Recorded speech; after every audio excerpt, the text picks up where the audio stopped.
게바가 안디옥에 이르렀을 때 책망받을 일이 있기로 내가 그를 대면하여 책망하였노라.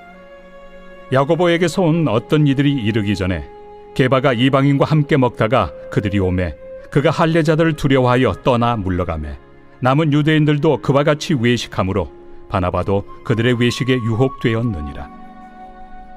그러므로 나는 그들이 복음의 진리를 따라 바르게 행하지 아니함을 보고 모든 자 앞에서 게바에게 이르되 내가 유대인으로서 이방인을 따르고 유대인답게 살지 아니하면서 어찌하여 억지로 이방인을 유대인답게 살게 하려느냐 하였노라. 우리는 본래 유대인이요 이방 죄인이 아니로되 사람이 의롭게 되는 것은 율법의 행위로 말미암음이 아니요 오직 예수 그리스도를 믿음으로 말미암는 줄 알므로 우리도 그리스도 예수를 믿나니 이는 우리가 율법의 행위로서가 아니고 그리스도를 믿음으로써 의롭다함을 얻으려 함이라. 율법의 행위로서는 의롭다함을 얻을 육체가 없느니라. 만일 우리가 그리스도 안에서 의롭게 되려 하다가 죄인으로 드러나면 그리스도께서 죄를 짓게 하는 자냐? 결코 그럴 수 없느니라. 만일 내가 헐었던 것을 다시 세우면 내가 나를 범법한 자로 만드는 것이라. 내가 율법으로 말미암아 율법에 대하여 죽었나니 이는 하나님에 대하여 살려 함이라. 내가 그리스도와 함께 십자가에 못 박혔나니 그런즉 이제는 내가 사는 것이 아니요 오직 내 안에 그리스도께서 사시는 것이라. 이제 내가 육체 가운데 사는 것은 나를 사랑하사 나를 위하여 자기 자신을 버리신 하나님의 아들을 믿는 믿음 안에서 사는 것이라. 내가 하나님의 은혜를 패하지 아니하노니 만일 의롭게 되는 것이 율법으로 말미암으면 그리스도께서 헛되이 죽으셨느니라. 잠깐 시 한 편을 읊어드리도록 하겠습니다.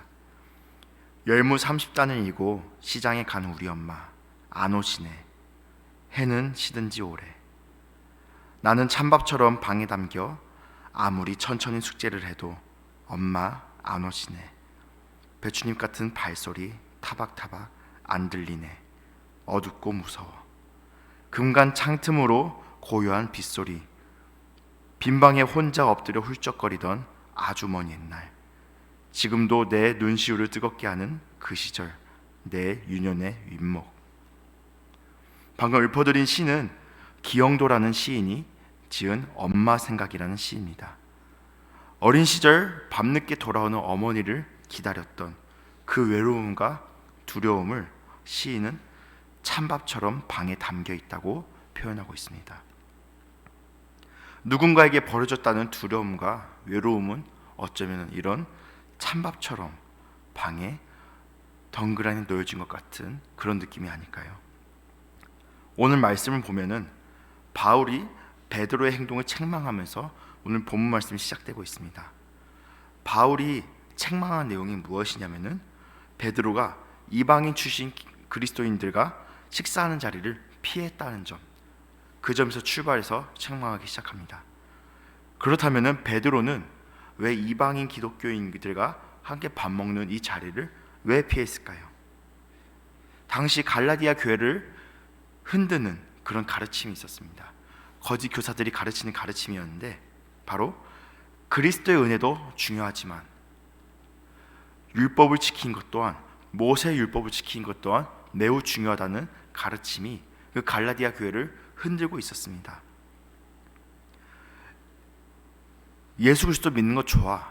그래, 예수 그리스도의 은혜 중요하지. 그런데 우리가 율법도 지켜야지 구원을 받을 수 있지 않을까? 우리가 율법을 또 같이 지켜야지 진정한 그리스도인이 아닐까 하는 가르침.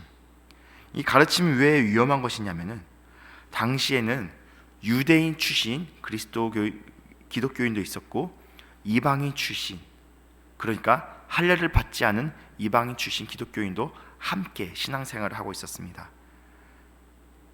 그런데 이 율법을 함께 지켜야 된다는 이 화두가 이 잘못된 가르침이 유대인 출신 기독교인과 이방인 출신 기독교인 사이에 어떤 갈등을 조장하는 불씨가 되기 시작했습니다. 왜냐하면은 방금 말씀드렸다시피 이방인 출신 기독교인들은 아직 할례를 받지 않은 사람이 너무나도 많았기 때문입니다. 더구나 정통 유대인들은 자신이 할례 받은 사실을 자랑스러워하고 있었습니다. 그리고 반대로 할례 받지 않은 이방인들과 교제를 나눈 것은 아주 더럽고 말도 안 되는 일이었습니다. 이런 거짓 진리는 지금 할례를 받은 상태에서 신앙생활하는 유대인 출신 교인들에게는 어떤 영적인 교만을 줬을 것입니다. 그래, 나는 예수님도 믿고 난 율법도 지키고 있어. 나는 아주 영적으로 훌륭한 사람이야. 이런 영적 교만을 줬을지도 모릅니다. 그런데 반대로 할례를 받지 않은 이 이방인 출신 기독교인들한테는 어떤 마음을 줬을까요? 아, 나는 할례 안 받았는데 나도 할례를 받아야 되나? 나 예수님 믿는데 나 할례 안 받으면 예수님 믿는 거 아니라고 하네? 구원 못 받는다고 하네? 어떤 불안한 마음, 영적인 불안을 줬을 것입니다. 이 상황을 한번 예시라는 것 자체가 때로는 많은 오류를 만들기도 하지만은 한번 우리들의 시선에서 맞춰서 한번 이야기를 바꿔봤습니다. 교계에서 꽤 영향력이 있고 또 신실하기로 유명한 목사님이 있다고 한번 가정해 봅시다. 그런데 이 목사님께서 모텔촌 근처에 있는 우리가 생각하기도 싫은 그런 매춘업을 하는 여성들과 정기적으로 신앙 모임을 갖고 있다고 한번 가정해 봅시다. 우리는 이 사건을 볼 때 어떻게 받아들여집니까? 모텔촌 근처에서 아주 우리가 음지라고 생각하는 그곳에서 매춘업을 하고 있는 여성들과 신앙 모임을 하는 그 목사님을 바라보는 우리들의 시선은, 우리들이 그 느끼는 감수성은 어떻습니까? 그런데 만약에 더 큰 문제가 있다, 더 큰 문제가 생긴다. 이것은 무엇이냐면은 만약 그 목사님께서 우리들이 그 바라보는 그 시선 때문에, 성도들의 눈치 때문에 그 모임을 갑자기 중단해 버린다면은 그 자매들의 마음은 어떨까요? 그 자매들의 신앙은 누가 책임질까요? 그 자매들에게 생긴 마음의 상처는 누가 책임질까요? 상황을 너무 극단적으로 설정한 감도 없잖아 있고, 또 결국 예시다 보니까 우리에게 혼동을 줄 수 있지만은 결국 제가 얘기하고자 하는 부분은, 우리가 느꼈을 그 혐오감은 당시 유대인들이 할례 받지 않은 이방인들을 바라보는 그 시선, 그것과 크게 다르지 않았다는 겁니다. 율법이란 기준 안에서 저 할례 받지 않은 이방인들과 함께 밥을 먹고 교제를 한다는 것, 어떤 신앙 모임을 한다는 것, 그것을 바라보는 시선이 우리가 바라보는 그것과 크게 다르지 않다는 것입니다.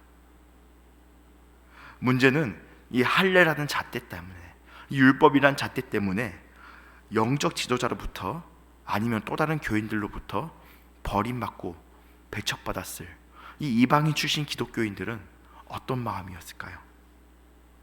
지독한 배신감, 외로움, 이런 마음이 들지 않았을까요? 어쩌면 더 큰 문제는 이들의 신앙에 불안이 생겼다는 것입니다. 나는 구원으로부터 버림받았어. 나는 율법을 지키지 않았기 때문에, 나는 할례를 받지 않았기 때문에 영적 지도자로부터 버림받았고 교인들로부터 버림받았고, 어쩌면은 예수님이 나를 사랑하지 않을지도 몰라 하는 이런 두려움이 있지 않았을까요? 우리는 하나님께서 율법을 주신 이유에 대해서 다시 한번 생각해 봐야 됩니다. 율법을 지키는 사람은 정한 사람, 깨끗한 사람, 율법을 지키지 못한 사람은 부정한 사람, 더러운 사람으로 구분하라고 하나님께서 이 율법을 주신 걸까요? 율법은 나쁜 걸까요? 아닙니다. 하나님께서 우리에게 주신 율법은 귀한 것이고 좋은 것입니다. 하나님께서 우리에게 율법을 주신 이유는 하나님의 율법을 지킴으로써, 준행함으로써 하나님의 의가 무엇입니까? 하나님의 백성답게 하나님의 왕으로 섬기며 온전히 살아가는 것, 그것을 하나님께서 알려주신 것입니다. 그러나 우리 중 아무도 이 율법을 온전히 지킬 수 없습니다. 예수 그리스도 없이는 그 누구도 이 율법을 온전히 지킬 수 없습니다. 율법 앞에서는 난잡한 성적 문제로 고민하는 어떤 청년이라 할지라도, 술 담배를 끊지 못해서, 도박을 끊지 못해서 고민하고 있는 어떤 중년 남성이라 할지라도, 그리고 우리가 알고 있는 우리 자신의 모든 삶조차도 율법 앞에서는 자유로울 수 없습니다. 하지만 오직 예수 그리스도의 은혜만이, 그리스도를 믿는 믿음만이 우리를 구원하시고 우리를 자유롭게 하십니다. 따라서 우리가 예수님의 은혜 앞에서, 예수 그리스도의 은혜 앞에서 내가 술 담배를 하지 않는다고, 내가 어떤 성적인 문란한 관계에 있지 않는다고, 내가 도박에 빠져 있지 않는다고 해서 그 사람들을 함부로 정죄할 수 없는 것입니다. 내가 그들보다 우월한 것이 아니라, 내가 그들보다 깨끗한 것이 아니라 예수 그리스도의 은혜만이 우리를 깨끗하게 한 것이고 우리를 자유롭게 한 것이기 때문입니다. 오직 예수 그리스도의 은혜만이 우리를 하나님의 백성답게 만드는 것이기 때문입니다. 하나님의 율법은, 다시 한번 말씀드리지만, 하나님의 율법은 분명 귀한 것입니다. 하나님의 율법이 있기 때문에 우리는 하나님께서 원하시는 삶이 무엇인지 알 수 있습니다.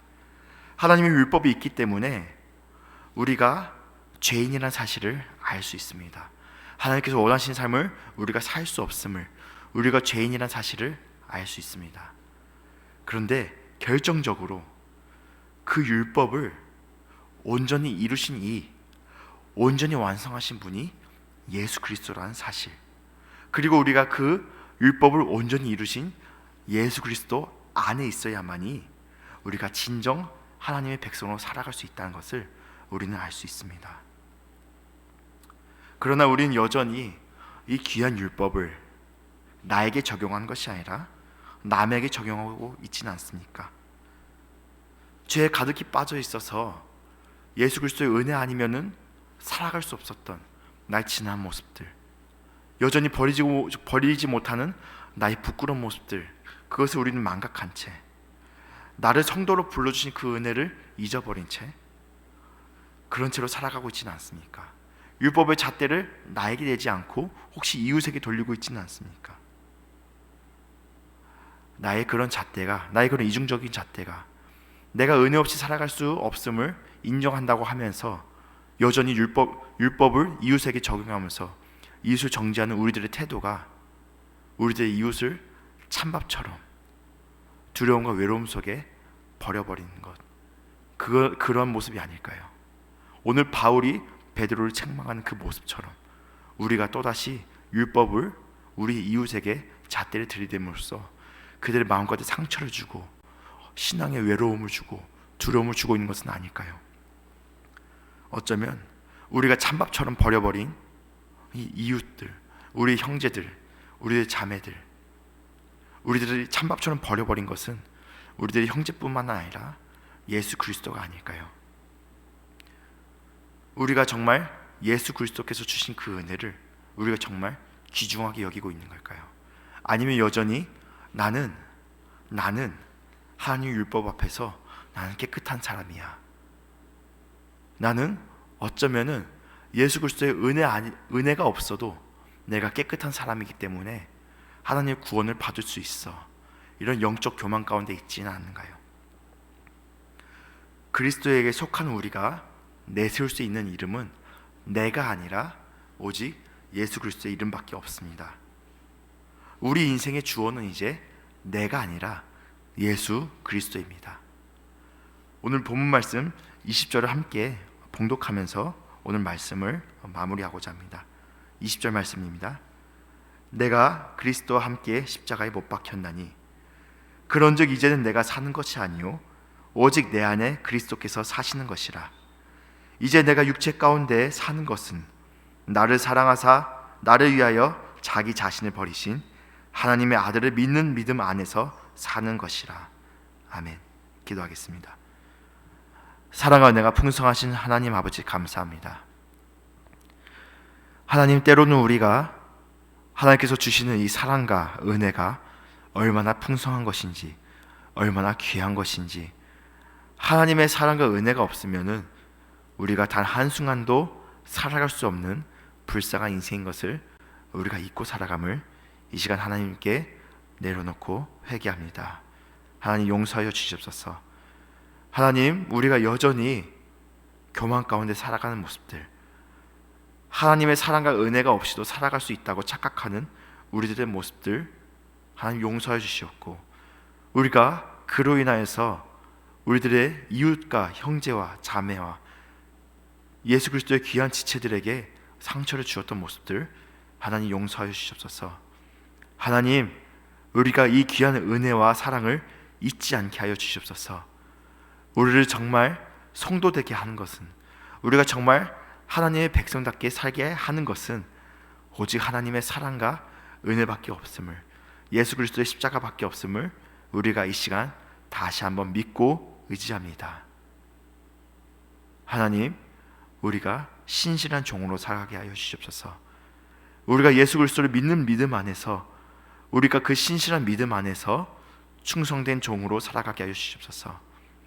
율법을 남에게 들이대는 것이 아니라 율법을 통하여서 나의 모습을 다시 한번 바라보게 하시고, 율법을 통하여서 하나님의 은혜가 얼마나 귀한 것인지 다시 한번 발견하게 하여 주시옵소서. 모든 것 감사드리고 살아계신 예수님의 이름으로 기도합니다. 아멘.